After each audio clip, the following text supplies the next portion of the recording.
What's up guys, Asian here with another build video, and today we're going over the Necromancer healer. So not much has changed for Necromancer healers from Storm over to Greymoor. Your skills pretty much remain exactly the same. There weren't a lot of class balance changes going into Greymoor here. And in terms of sets to wear, Rogue Opportunist might be a set that you might want to consider picking up, but testing done by healers seems to indicate that it is better suited for a Nightblade DK or maybe even a Sword healer, so chances are it's not going to be a set that you're going to want to run as a Necromancer healer necessarily. So overall, whatever build you are running in Storm should carry over to Greymoor just perfectly fine. No adjustments are really going to be needed or any builds that you currently are running in Storm or were running in Storm moving into Greymoor here. Necromancer healers in general, therefore, pretty much remain mostly the same, kind of being this middle of the road, not really standing out for any sort of big strengths, but also not having any sort of big glaring weaknesses either. They have their pros and cons like any other class, but much like other classes like Templars, they don't really have anything that stands out. They're fairly well balanced, all things considered, when it comes to the amount of buffs and debuffs they're able to provide. Their biggest strength is, though, the fact that they have some pretty good ultimate regen if you're able to kind of manage that. If you are able to manage your ultimate regen, then Necromancer healers are going to be really good ultimate batteries to get out Warhorns very, very quickly. So that is one of the strengths of Necromancer healers, the fact that they are able to push out Warhorns more frequently than other classes are able to. Now, just like the rest of our build videos, we will not be going over any sort of gear. Gear is reserved for the healer gear video, which should be popping up in the upper right-hand corner right about now. So if you're interested in knowing what sort of gear you should be running as a healer, go ahead and check out that video. This video is going to be focusing in on the skills you should be running, as well as a discussion on healing in ESO and how Necromancer healers should be played at a sort of theoretical baseline level. So let's get started here first with our Restoration Staff bar. We're running Illustrious Healing, which is going to be one of our primary heal over times. Then we have Combat Prayer as a burst heal, as well as providing that minor Berserk DPS buff. Our burst heal of choice, our single target burst heal of choice, is going to be Resistant Flesh. Now you do need to be a little bit careful with Resistant Flesh because it does apply minor Defile on you, which reduces your healing received and health regen by 15%. Not actually that big of a deal, just because you should be able to catch yourself in all of your heal over times, and with all the healing power that is in PvE, it shouldn't be that hard to heal through minor Defile at all. Resistant Flesh is personally the morph that I like because it does grant additional resistances, which does give them a little bit more survivability here. But there is another morph called Blood Sacrifice, which consumes a corpse near you to heal a second target for the equal amount as well. So it's kind of up to you which one you want to go for here. Blood Sacrifice does have that corpse requirement for that secondary heal, which you'll probably want to consume the corpse for a Necrotic Potency instead, so you probably don't necessarily want to run Blood Sacrifice if your goal is to generate a lot of ultimate. Then we have Energy Orb for the heal, as well as the Healing Combustion synergy, which return resources back to your DPS and tanks, giving them better sustain. Then we have a flex spot here. I run Agony Totem here. So this grants minor protection to everybody within 6 meters of you, which helps out survivability here. It also fears enemies, so you might want to be a little bit mindful if you place it in trash fights, because that is a hard CC, and CCing is typically a job reserved for tanks, so you do want to be a little bit mindful of that. Doesn't really matter in boss fights, because bosses can't be feared. But definitely for trash fights, be a little bit mindful of when you use Agony Totem. That being said, Agony Totem also provides a synergy, Pure Agony, which applies minor vulnerability to enemies within that 6-meter radius that Agony Totem takes up. So you still might want to still run this in trash fights here because it will apply that AoE minor vulnerability if someone's able to activate that synergy.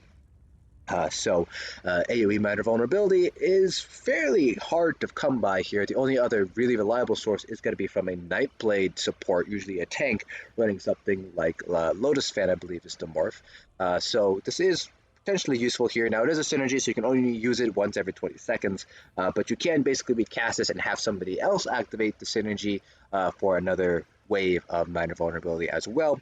So there is that option there. So this is a fairly good move in trash fights.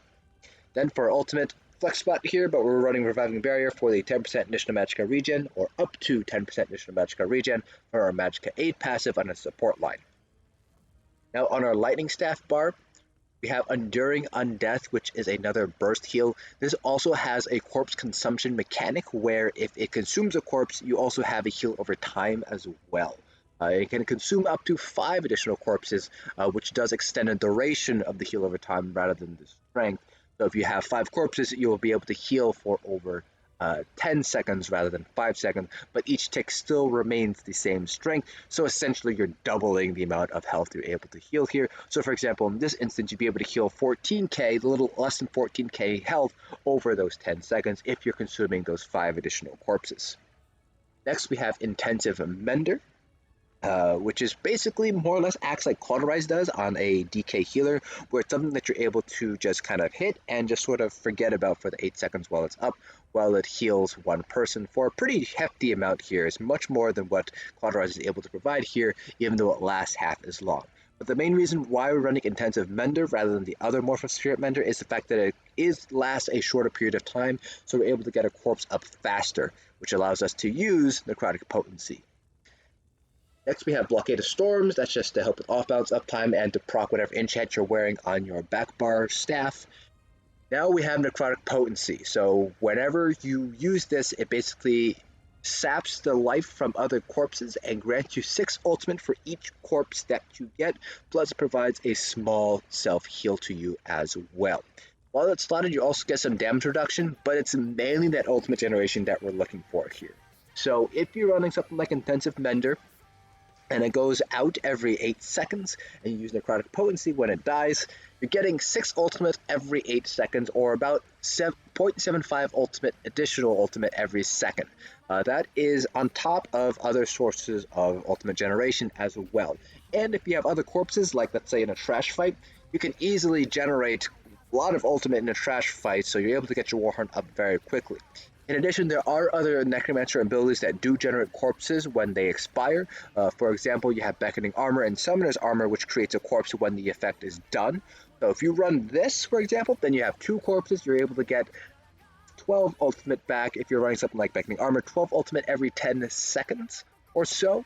That results in an additional 1.2 ultimate every second. So just faster ultimate generation for more frequent Warhorns, which improves overall major force uptime.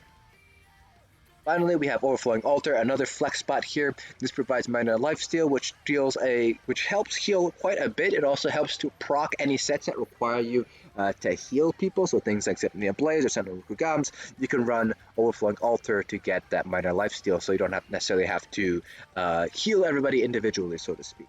It also provides a Blood Feast synergy, which is a very nice emergency heal in certain scenarios as well. Finally, for our ultimate of choice, we have Aggressive Warhorn for the main force buff. Now, in terms of other abilities you might want to have on hand, most of these are going to focus on the fact that they do generate corpses when they die, which allows you to take the most out of Necrotic Potency. So Stalking Blastbones, for example, leaves a corpse. This is typically not something you're going to run, though, because it does require you to basically spec more into DPS, but this isn't something that creates a corpse here. Same thing with Skeletal Arcanist. This is more of a DPS ability, but it still creates a corpse on death, so if your job is essentially just to generate ultimate, you could run one or both of these abilities in order to get more out of Necrotic Potency here. Under the Bone Tyrant line, the only one I already mentioned here was Beckoning Armor or Summoner's Armor. You're going to want to go with Summoner's rather than Beckoning because you don't necessarily want to pull enemies towards you. So run Summoner's Armor instead. Again, this is mainly for that corpse creation for Necrotic Potency more than anything. Then under Living Death, not much else here. You could run something like Braided Tether, which does require a corpse. So this will eat up the corpse, which you should instead be using with Necrotic Potency. But this does provide a nice AoE heal for quite a lot wide area. So it's anyone around you, anyone between you and the corpse. So if you're kind of sitting with your DPS, it pretty much grants them a passive heal the entire time. Again, though, it does require you to eat a corpse, essentially, which should be used instead with Necrotic Potency to generate that ultimate to get faster Warhorns. But if you need the additional heal, you can run Braided Tether instead. Under the Destro staff line, you might want to consider picking up Crushing Shock for a ranged interrupt. You will also want to pick up Elemental Drain here. Typically speaking, only one healer needs to run Elemental Drain, just because obviously it doesn't stack on each other. So you might be the one to run Elemental Drain, or your other healer might need to run it. So if it's the other healer, then that does free up that one slot that you would normally be using up for Elemental Drain here. Under the Resto staff line, Radiating Regeneration is actually not that bad for 4-man content because it does apply heal over time to 3 allies. A little bit less useful in Trials because you have more people to heal, but it's still a pretty decent heal over time, so it does have its uses. Then, if you're running the Black Rose Asylum Restoration Staff, you will need to run Steadfast Ward. Healing Ward is the morph of choice here because it does provide a heal, as the name implies here. Healing Ward itself actually isn't that bad of a heal because the shield strength does increase depending on how bad somebody is injured, and it does heal for however much the shield has left remaining. It's actually not terrible, but it's definitely not an ability you will see commonly used outside of using it with the Black Rose Prison Restoration Staff. If you ever need a shield for whatever reason, just run either Morph of Annulment, Artist Magic, or Different Magic. Just pick whichever one you want to run. If you are running Zens, if you're the Martial Knowledge Zens healer, you will want to pick up Consuming Trap here. This is a single target dot. Now, Necromancer healers don't really have any sort of dots that would count towards Zens as a class ability, so you are going to need to rely on things like Consuming Soul Trap and other class agnostic dots, single target dots, in order to make use of Zen. Under the guild line, then, you're going to want to run Barb Trap potentially for that additional Zen's dot here. Under the Mage's Guild line, same thing, still running with the Zen's idea here. Entropy either morph, so Degeneration or Structured Entropy for Zen's, and then Scalding Rune counts for Zen's as well. So you have a few class agnostic options here to help out with your Zen's debuff uptime there. Under the Undaunted line, make sure to pick up all the abilities here. We already covered a few of these. Overflowing Altar for the Mana Life Steal and the Blood Feast synergy. Shadow Soak for the Block Widow synergy, so that helps with Lakessi's uptime, plus it's essentially free damage there with the synergy effect. Inner Rage, there are going to be some strategies that require healers to taunt things, so make sure to pick up Inner Rage for those particular strategies. Bone Search for the Spinal Surge synergy, again, very similar to Shadow Soak. The primary focus is going to be to help with the Lakessi's and Alkosh uptimes. The Major Vitality can be useful in some fights where you do need to deal with a healing debuff, like in Cloud Rest. And then Energy Orb we already covered for the heal and the Healing Combustion synergy. Under the Alliance War line, if you need to purge allies, make sure to get Efficient Purge. This also does count towards the Magicka Aid passive, so you do get some additional Magicka regen, depending on whether you have 1 or 2 points into Magicka Aid. But that pretty much covers it for all the abilities you're going to want to have on hand as a Necromancer healer. Now, in terms of how healing works in ESO, those of you guys who are coming over from other MMOs, you guys might be familiar with how healers work. Obviously, your primary job is to keep everybody alive, heal people, but in ESO, healers also have a secondary role, which is not quite as common in other MMOs. That is to help buff your group DPS. So DPS in general, their job is to just focus on doing as much damage as they possibly can, and so buffing them kind of falls to the support roles, which are the healers and tanks in ESO. So, for example, if you're running something like Olorime, that provides the Major Courage buff, which grants 258 base additional spell and weapon damage, which helps improve overall group DPS. You're running Aggressive Warhorn for the Major Force buff to help improve group DPS. You're running Blockade of Storms for the off-balance debuff. You're running Blockade of Storms to help with proccing your enchants as well, some of which do help with group DPS, like the Crusher enchant, which reduces physical and spell resistance, whatever it happens to proc on. So your job as a healer, yes, is to keep people alive, but your secondary job is just as important, and that is to help buff group DPS. So a lot of it will be coming from skills, a lot of it will be coming from sets as well. So for example, this particular setup that I'm running is running Hollow Fang's Thirst, which is a sustained bonus to Magicka DPS, which allows them to continue to use light attacks rather than heavy attacks to sustain their rotation, which improves overall DPS because heavy attacks do end up as a DPS loss for most endgame builds for Magicka DPS. So, Necromancer healers, you guys do have a couple of good sources of multiple buffs here. So, for example, Agony Totem is one of those abilities that provides minor protection to help improve DPS survivability so they don't die. Obviously, dying DPS essentially contributes negative DPS because now you have to take out somebody else to revive that DPS, but also for the AoE minor vulnerability, which can be very, very beneficial to help group DPS in trash fights or fights in general where you might not, where you might need that AoE minor vulnerability. Trash fights are just going to be the main way that Agony Totem is going to be used here. But despite the fact that you do have things like Agony Totem, you do have the basically ultimate battery here to help with generating more aggressive Warhorns. For the most part, though, there's not really much that stands out for Necromancer healers here. You have some decent abilities here and there. You have some unique benefits or quasi-unique benefits like the AoE minor vulnerability, like I mentioned earlier. The fact that you can get higher major force uptime because you have Necrotic Potency here. But for the most part, a lot of Necromancer abilities don't really or focus more on just raw healing rather than sort of providing group buffs and debuffs. So you're going to be relying a little bit more on your sets.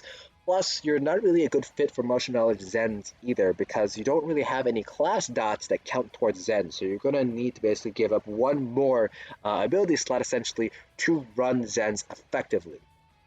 With ability slots already being fairly limited as is for support roles, this might be a sacrifice that you're not able to make necessarily, so that pretty much relegates you to running something like Olorime Hollowfang or potentially running opportunities JG, for example. So Necromancer healers won't be able to necessarily run Martial Knowledge Zens at the same effectiveness as other classes. You can still certainly run it, but it's definitely going to be a little bit more of a challenge for you to do so.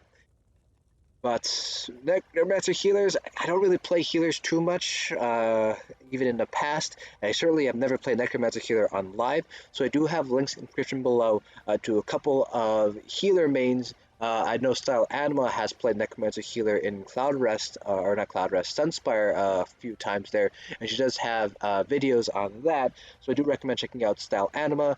Sophie also has a couple of Necromancer healer vids as well, so I do recommend checking out those two content creators specifically because they do have Necromancer healer. Tabata has since retired from ESO, but she might still have some Necromancer healer videos on her Twitch stream potentially still saved up. So I do have her down there as well as a resource as well. After all, the best way to learn how to play a healer is to watch somebody else play the healer role as well. So I do again highly recommend checking out those content creators in the description below if you're interested in knowing how a Necromancer healer plays at high level endgame PvE content. But that pretty much covers it for this build video. If you guys have any questions at all, feel free to leave them down in the comment section below. I'll try to answer them all to the best of my abilities. Hope you guys enjoyed, and I'll see you guys in the next dungeon.